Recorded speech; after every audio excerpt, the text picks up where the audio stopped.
My first reaction was that it was way more than we thought, what I thought it was worth. I thought it was quite a bit higher. Excellent. And then I was real impressed with how thorough you were, looking at the numbers, looking at the business, looking at everything. I just never realized how much there was to it. I mean, it's you do a lot of work.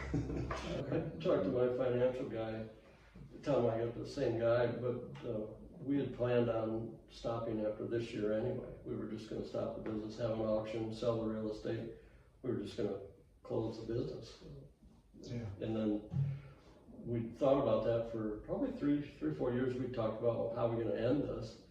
And when I met you years ago, you said you sold businesses, and I mentioned that you couldn't sell a concrete business. You said you'd be surprised, and I was. I am. I mean, you did. But go ahead, Tom.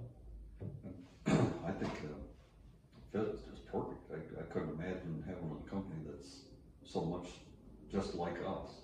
I mean, almost identical in the same values, I guess. So, you know, they care about doing good work. Yeah. So I think that's pretty important, or, you know, that somebody's gonna carry on the name and do the same quality work. I wasn't worried at all. I just knew you were gonna sell it, and I knew it took time. And you call almost every Friday with an update. Nobody does that.